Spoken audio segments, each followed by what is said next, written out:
Hey there Seeker, welcome back to Wild Lotus Tarot and to your weekly tarot reading.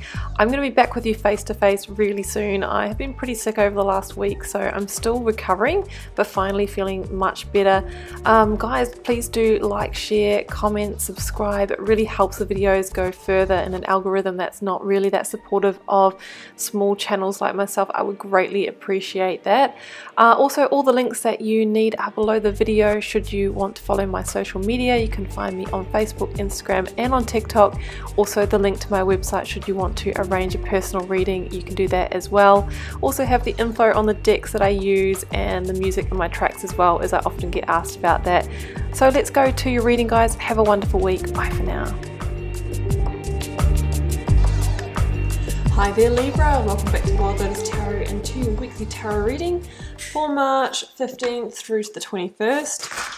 Libra, let's see what is on the cards for you. First one out already. Let's grab one more. We're then going to the Moonchild Tarot Libra for a lead tarot energy. And I'll be using the Rider-Waite and the Star Child Tarot Akashic for your tarot positions. First card out, Starseed, what lights you up?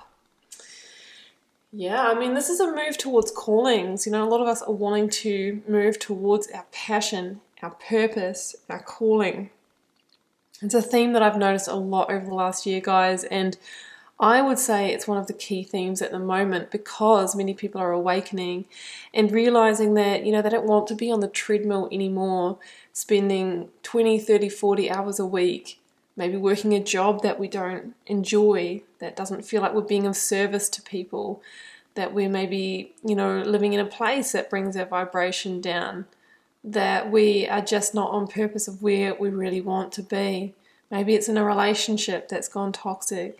It's like, what can you do in your life to move towards what lights you up, to holding more joy, more passion in your life? Some of you might be awakening to the fact that you are a starseed, and you can Google that if you're not sure what it is. But maybe you've come from another place where things are different, and you're feeling like there's just not quite a fit here for you. Really surrounding yourself with like-minded people and soul family can really help with that, Libra. And I've got Priestess. How are you being called to step up and lead? Very much the High Priestess energy that says, you know what, it's time to trust your intuition, trust your gut on where you're being led in this calling. So it's a beautiful energy. You know, the High Priestess really sits at that threshold between the conscious and the subconscious mind. You might be having dreams, you might be having visions of where you really want to go with your life, how you want to be. So it's time to take some key moves, Libra, towards actually creating that, to making it a reality rather than just a dream. So let's go for your lead tarot energy for Libra. Five of Swords. Yeah, because there is a sense of conflict here with the Five of Swords. You know, it's that energy where we're feeling a bit conflicted in our lives. It can be conflict with others or it can be conflict internally. But the thing is, it is a 5, and that is a good thing because 5 is a point of change in the tarot, right? It's what we do in this here and now, the decisions that we make that determine what 10 we reach. If we maybe stay in a toxic situation where we feel that we're not comfortable, that might be holding us back, we might get to a 10 of Swords, right? A painful ending, a betrayal. But if we make a good decision for ourselves now, maybe we can turn things around and get to a 10 of Pentacles or a 10 of Cups where we're living our best life and we're really, really fulfilled.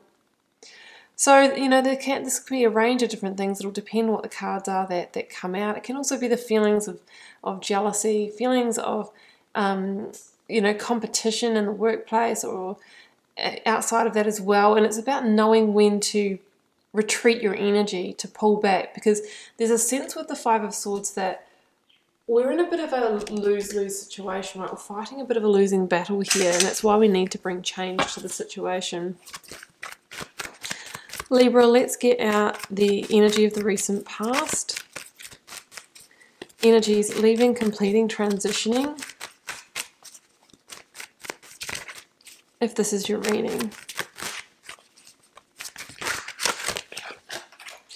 Two of Wands, Six of Pentacles. Yeah, I mean, you're in life review, sort of on the threshold of change is what I'm feeling. That was the card that I saw first. The Chariot. Going to take that as well. The Chariot, Cancer from the Major Arcana, and the Empress, number 3 in the Major Arcana. Beautiful, powerful, creative energy. Oh, and the Lovers. So we've got a lot of Major Arcana all of a sudden.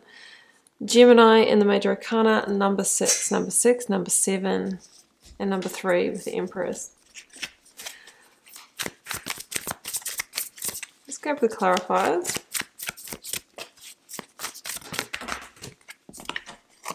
Six of Wands. So you've got two indicators of victory here now, Six of Wands and the Chariot. So the victory is in making this decision, and there's a very transitional energy here for some of you, potentially moving or relocating, or they've come out together. I've got the Queen of Wands, Aries in the Minor Arcana, and the Devil called Oppression in this deck, the card of Capricorn, number 15.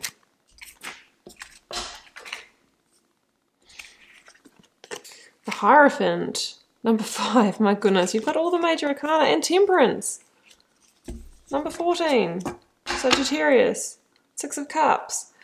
Wow, okay, so all of a sudden you have so many Major Arcana here. 1, 2, 3, 4, 5, 6 Major Arcana.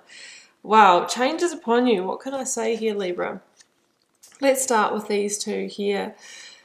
So the Two of Wands is somebody who is planning for their future, planning for change, longing for change, in life review, you know, feeling conflicted. I'm in the Five of Swords energy. I don't want any more of that in my life. I want to move towards those greener pastures, towards the abundance, you know, the harvest, the heart energy, whatever it is that you are wanting to create, because it will be different for all of you.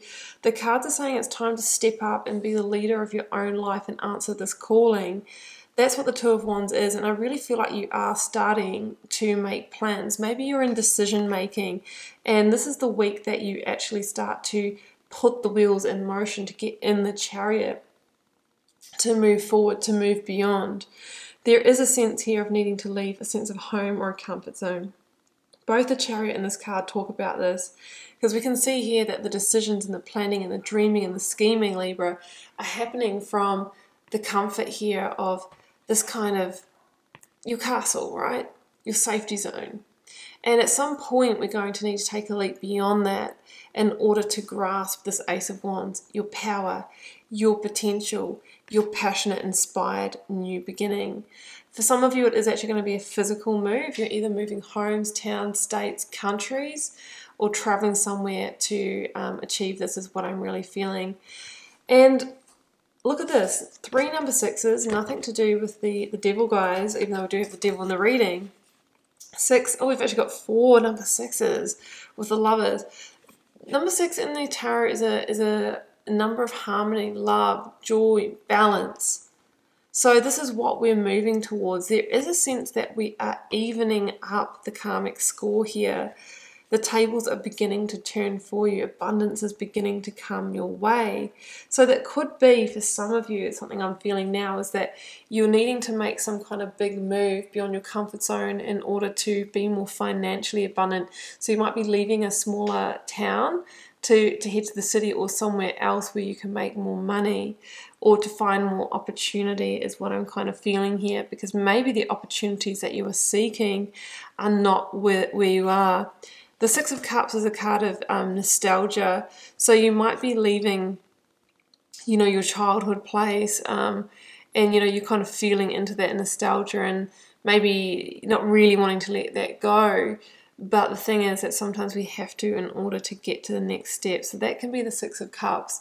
But both of these cards are cards of receivership, getting ready to receive, you know, maybe the financial or the monetary or the stability kind of increases that we're desiring. And that in turn is going to increase our fulfillment as well.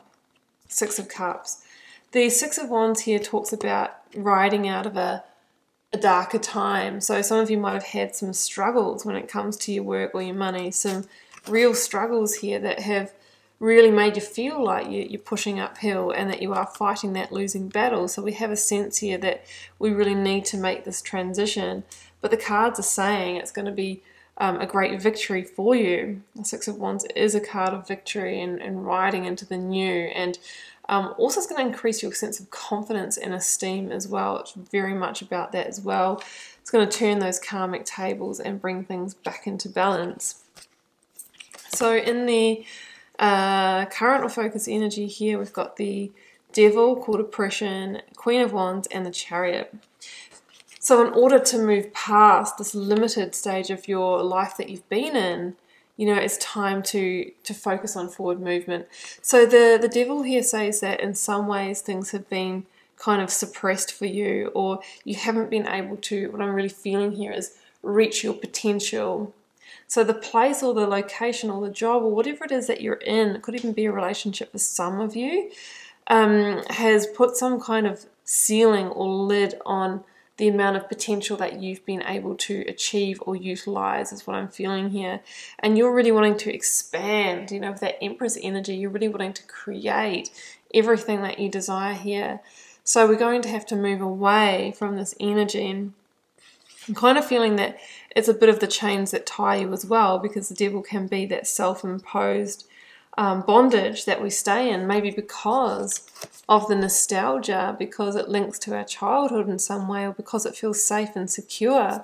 But if we want to get to the next stage, the cards are saying that, you know, we need to get in our chariot and focus on the forward movement.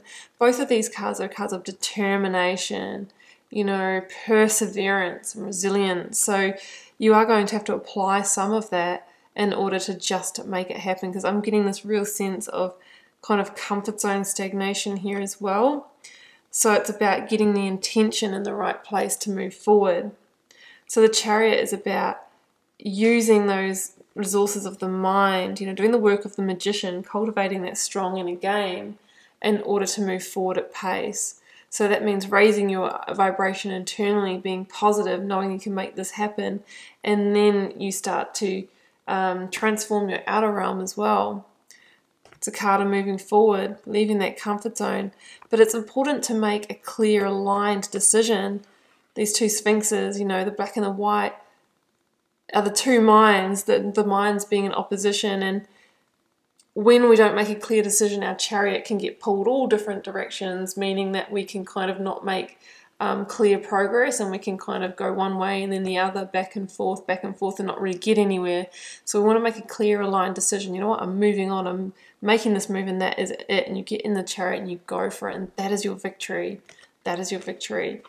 Queen of Wands, Aries, and the Minor Arcana is also about determination, following the instincts to move towards your passions and your desires, everything that the wand represents.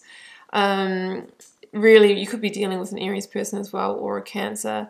And it's also about vision and foresight, you know, really keeping your eyes on the prize and keeping your eyes on the direction that you're going in, and then making your decisions that are in alignment with that so that you keep heading in that direction. Well, there's just so many major arcana here. All right, well, let's start with the Lovers. I mean, the Lovers for me says that you're heading in the direction of joy, satisfaction, harmony, everything that the number 6 has kind of like promised you felt when you're in the decision-making mode starts to manifest here.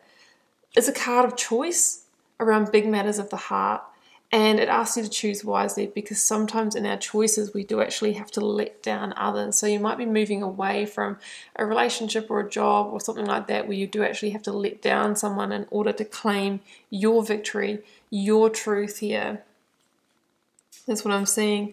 You know, we've got the number 5 here of the Hierophant, which it can be about challenging tradition. So some of you might be leaving a traditional path, or committed relationship, marriage, or a job that you've been in for a long time that's been your stable, in order to follow other passions here. And that's why it can be a really big decision and you're conflicted, because it's like, well, my head says I should stay in this, but my heart is saying something else, and the cards are saying, Starseed, you know, follow what lights you up. Be your own priestess and step up and lead and move forward in that way. So it's about having faith as well, that Hierophant. The Temperance is interesting because this is Sagittarius in the Major Arcana, and it follows on from the Death energy in the sequencing of the Major Arcana. So it says that maybe you need to let something complete or end, a cycle to end in your life, and that is when you'll be guided forward to the new. It's a card of healing and rebalancing and getting yourself in a really stable place as well. Doing that kind of inner alchemy. It is also kind of a card of awakening. I feel like there has been maybe an awakening that has set off this whole trigger of events for you. Maybe you were kind of comfortably numb is what I'm feeling with that Devil card and Five of Swords and all of that, and then all of a sudden you've kind of woken up and gone, oh, actually I'm a starseed, or actually I'm having a spiritual awakening, I'm being called somewhere else, and all of a sudden I'm out of my slumber and I really want to follow the passions and the desires of the heart, which is the Empress energy. She is the energy, she is the energy that wants you to move forward and create and manifest everything that you desire. You know, there could be a whole new direction that you're wanting to take, and the Empress is the energy that takes it from being a dream to a reality. It's about taking the steps, but also, you know, surrendering to your divine plan and allowing it to unfold a little bit, not pushing too hard. As an energy of being rather than doing, of moving with the natural rhythms and cycles of nature. So some of you might want to spend more time in nature as well, and sometimes that's when the insights, the downloads of how to move forward come through for you. But in a reading, the Empress is a card of abundance. She can be monetary gain as well. So coming back to what we were saying at the start about some of you are relocating to follow dreams, to increase your finance in some way. And that is going to lead to greater harmony down the track. And there is a sense that you will answer a deeper calling as well. And you're being guided. I mean, that Temperance angel is like you've had this awakening and you're being guided, and now it's just all about stepping into that, you know, priest or priestess energy and committing to the follow through. Because if we stay where we are, that Five of Swords is saying that we're fighting a losing battle. So we must bring the change, and it is the change that balances those karmic scales and has you start to receive. Libra, I hope you enjoyed this reading, and do keep in mind it's a general reading for the collective, which is why I keep it quite broad in terms of its explanation here, but you'll be able to relate it to your situation. I hope you got something out of this as well, and feel free to drop me a comment, guys. I do interact with you all over there, and find that it helps me get to know you guys and see what's happening out there in the collective. Libra, it has been a real pleasure to read your cards this week, and I'll be back here doing the same thing for you next week. So I'll see you then. Bye for now.